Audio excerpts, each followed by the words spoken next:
हरे कृष्णा, राधे राधे। हम सभी साधक श्री सुदर्शन सिंह जी चक्र द्वारा लिखित पुस्तक शत्रुघ्न कुमार की आत्मकथा का श्रवण कर रहे हैं। आज का प्रसंग है राजा राम। जीवन का अंत मृत्यु, संयोग का अंत वियोग, सुख का अंत दुख। प्रत्येक समारोह का पर्यवसान जिस विषणता में होता है, श्रांति, शैथिल्य, अवसादग्रस्त निस्तब्धता, महायज्ञों के अनंतर भग्न मंडप, छिन्न वेदियां, इतस्ततः अस्त व्यस्त म्लान कुश, शुष्क पुष्प, भग्न पात्र जो खेत पूर्ण वातावरण उत्पन्न करते हैं, एक ही पर्यवसान है सबका सुभद्र। राज्याभिषेक का वह समारोह और उसके पश्चात ही सुहृदों के विदा होने का अवसर आया। मिथिला, कैकय, दक्षिण कौशल के आत्मीय जनों को तो विदा होना ही था, किंतु श्री राघवेंद्र के साथ उनके जो अरण्यानी परिकर आए थे, हम में वे इतने घुल मिल गए थे, इतने आत्मीय हो गए थे वे कि उन्हें अयोध्या से जाना भी है यह हम सोच नहीं सकते थे। उनके चित्त को तो ग्रह के स्मरण ने कभी स्पर्श किया ही नहीं।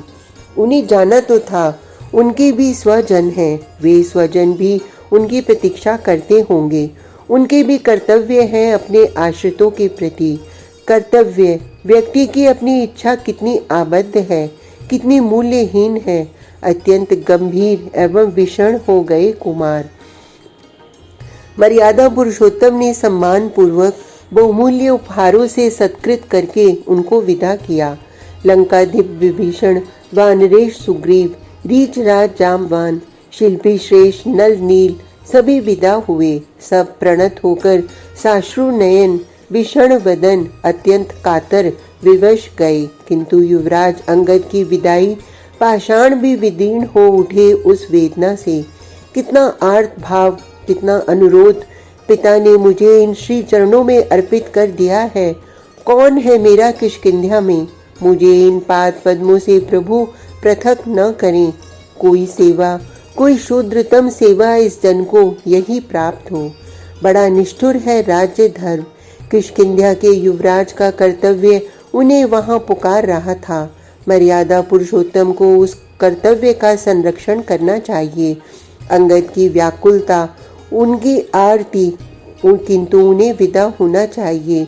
श्री रघुनाथ स्वयं नगर सीमांत तक पहुंचाने गए, रहे केवल पवन कुमार। श्री रघुनाथ से पृथक उन केशरी कुमार की कल्पना भी नहीं की जा सकती। उनके सब कर्तव्य उन आंजनेय के प्रत्येक श्वास सम्यक समर्पित हैं। वह दृश्य कैसे भूला जा सकता है। सबको उपहार देने के अनंतर अवध साम्राज्य ने अयोध्या के कोषागार का सर्वश्रेष्ठ रत्नहार कंठ से उतारकर प्रभु के करों में दे दिया और प्रभु ने उसे आंजनेय के कंठ में डाल दिया।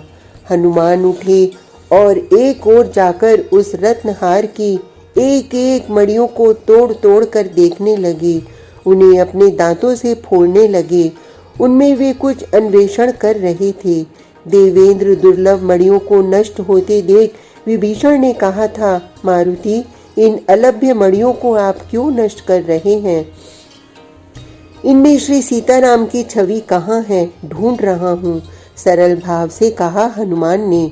जिसमें प्रभु का श्री विग्रह न हो वह भी किसी काम की वस्तु है, तो तुम्हारे शरीर में वह श्री विग्रह है? व्यंग्यता पूर्वक विभीषण ने पूछा। होना तो चाहिए। हनुमान के हाथों से रत्नहार छूट गया।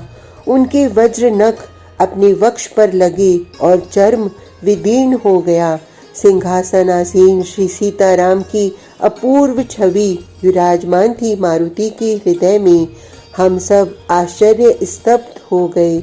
उन श्री पवन कुमार को राघवेंद्र कैसे विदा कर सकते थे? श्री रघुनाथ के चरणों के अतिरिक्त अन्यत्र कहीं कोई कर्तव्य मारुति ने अपना रखा भी कहाँ था? काल सबको आत्मसात कर लेता है। वह विप्रजनों अपने अभिन्नों के वियोग को भी विस्मृत के गर्भ में डाल देता है। हमारे साथ भी यही होना था। धीरे धीरे चित्त स्वाभाविक स्थिति में आ गया। अवध का जीवन अपने व्यवस्थित क्रम में चलने लगा। सुरों का संकट दूर हो चुका था। अमरावती और धरा सर्वत्र शांति की स्थापना कर दी थी श्री राघवेंद्र ने। दुर्गम्य अरण्य तक अनुप्रदवित हो चुके संपूर्ण जन जीवन निर्भय, शांत, निरुपद्रव एवं नियमित।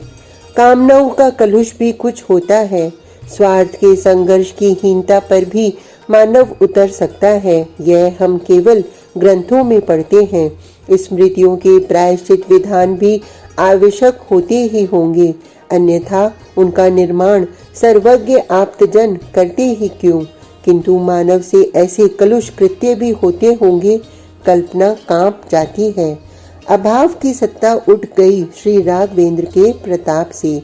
आदि और व्याधि अपने अधिष्ठाताओं के समीप सुरक्षित हो गईं। सुरों को धरा की श्रद्धा सत्कृत करती है। वे धरा की सेवा में प्रमाद करें, मर्यादा पुरुषोत्तम उन्हें क्षमा कर देंगे। मानव के चरणों की गति अनवरुद्ध है। वह अमरापुरी की यात्रा करने को भी स्वतंत्र है।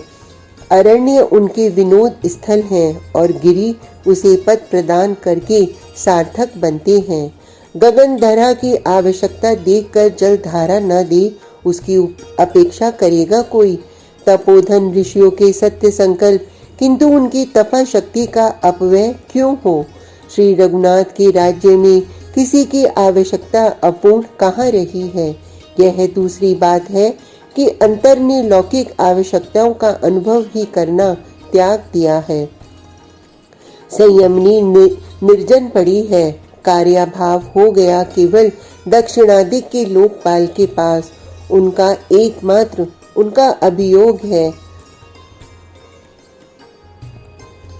उनके नरक जनहीन होते जा रहे हैं। उनके सेवकों को अपनी नगर सीमा से बाहर निकलने का अवसर ही नहीं मिलता और नगर में भी निष्क्रियता ने उन्हें नितांत पीड़ित कर रखा है।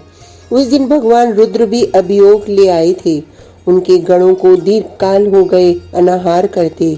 उनके ज्वर, उनकी व्याधियों के अधिदेवता, सब के सब प्रेत, पिशाच, बेताल, कुरुमांड, योगिनियां, मातृकाएं, सबके लिए धरा ही अवलंब है और प्रभु के प्रचंड प्रताप ने उनका यहाँ प्रवेश निषेध कर दिया। देवी ज्येष्ठा स्वयं भगवती काल कन्या के भी अभियोग हैं। चामुंडा तथा उनकी सखियों को भी पृथ्वी की छाया से वंचित होना पड़ा है। नाग, वृश्चिक, दंश, मशक आदि उत्पीड़क प्राणियों के अधिदेवता ही नहीं, शुक, टिड्डी दल आदि के अधिष्ठाता एवं भगवान गणपति को भी यह खेद है कि उनके वाहन की संतति धरा में अब अभिवृद्धि का अवसर नहीं पाती। इन सब की जनसंख्या अत्यंत सीमित कर दी गई है, इतनी सीमित जिसकी स्थिति किसी को उत्पीड़ित न करे। और किसमें साहस है जो मर्यादा पुरुषोत्तम की मर्यादा को अतिक्रांत करने का संकल्प भी मन में ले आवे। आज का प्रसंग इतना ही। कल तक के लिए हरे कृष्णा, राधे राधे।